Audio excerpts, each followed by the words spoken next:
Hello everybody, it's September 30th, 2017. Just a quick update on this truck. I got some more pieces here for the winter project rebuild that I have planned. I found my Lund visor that was in the upstairs of the garage. As I've been cleaning that out, I came across it and said, now would be a cool time to throw that on, since the truck has faded enough that the reds kind of match, and I think that would be a cool look.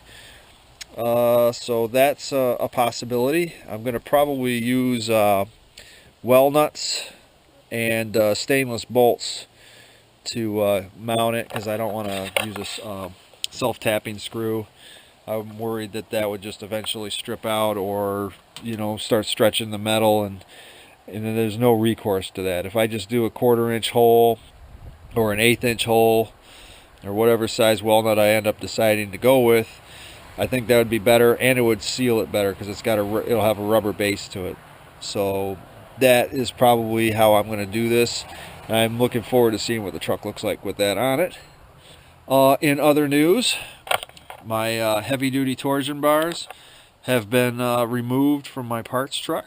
There they are. These are 25 millimeters thick versus the OEM standard about 22.5 millimeters thick. So I'm gaining about 1.5 millimeters thickness. Nothing significant, but keep in mind that the sway away torsion bars that everyone pays like $200 for, they're only 26 millimeters. So 25 millimeters versus 26. I think I'll just do these because they're here. They'll drop right in. I also have a rear slider window that I took out of the same truck before I scrapped the cab. I don't know if I'm going to put that in this or not. I kind of like that back window, but I really like rear slider windows too, just because it really helps flow air through the cab on a hot day, or even a nice day with just a nice breeze when you're driving on the highway. Nothing beats a slider window. So let me know what you think in the comments. Rear slider window or no rear slider window, because that's the window that it has in right now, and I like that as well. It's a tough call. Also, I scored this tailgate at the junkyard probably about a year ago. I think I got it for about $35, maybe $40. I think it was $35, and it's in near mint condition. I mean, the corners are perfect. The bottom lip is perfect. This corner just has dirt on it. That's all it is. The only flaw it has is this is like kind of a magnet sticker, and every time I try to remove it, it just breaks off. So I have to like heat it up and kind of peel it off from there. The only other flaw is that it's not red. It is black. So I don't know if that's what I want to go with. I have it on the truck right now just so I can kind of envision things. If I don't like it, I can always go back to the original red tailgate. Although the original red tailgate is kind of beat, but it's got cool stickers on it, and it does match the rest of the truck. And the truck itself is kind of beat. The paint is pretty shot on this thing at this point. I'm not going to paint it either because it would just look hokey painted. So, yes or no, black tailgate, you guys like, you don't like, let me know in the comment section. For me, some days I like it, some days I don't.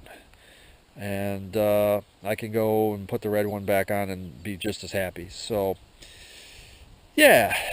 And lastly, the H233B with limited slip has been resealed. I just have to fill it with fluid and install the rear brakes. Now the rear brakes I screwed up, and I ordered the wrong drums. For a heavy-duty setup like this, which is actually kind of a carryover from the 720s, I don't know what's heavy-duty about them, other than there's just all kinds of springs and linkage back here.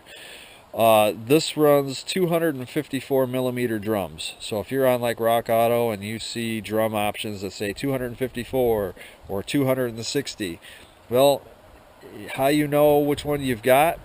254 is for the heavy duty brakes, or 720 brakes, and this one happens to have just that. I screwed up and I ordered the 260 millimeter drums. thinking, well, you know, bigger must mean more heavy duty. Well, no. 260 millimeter drums are actually for the standard H190 axles. So if you guys are running H190s, you're probably not going to be running 254 millimeter drums. I'm just very excited to get started on this whole thing. So let me know what you guys think in the comment section. If you're on board with what I'm doing, cool. If you think that I should look at some other avenues, just let me know in the comment section. Give me a thumbs up.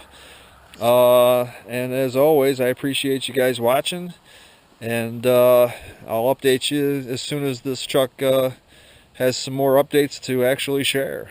I think the next update's going to be it actually leaves my property and heads to my buddy's shop over on the other side of the lake, and it's going to sit from October until probably April. I'm hoping that I'll be able to, just as soon as the snow clears, fire this baby up and just drive it right out and just take her for a cruise, not even have to worry about, you know, setting it up. It'll all be done.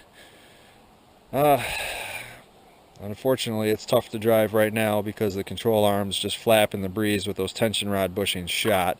And I'm sure the control arm bushings are not that much better. So all that's going to get replaced. This thing will be nice and tight. And then we'll go from there. We'll find out what we want to do next. Other things that I have planned are possibly a new hood. I definitely have four-wheel drive fenders I want to put on this thing. And maybe a door, maybe two doors, because this door on the passenger side has gotten a little bit, I could probably grind this down and then put some Bondo on it, but then as soon as I paint it, it's just not going to look right. It's just going to look silly. Or I could do the moo cow, or red and black moo cow paint job on it. Who knows? The red moo. Anyways, that's where we're at. Let me know. Yes or no on the tailgate. Yes or no on the rear slider window. And thanks for watching, guys. Have a great day.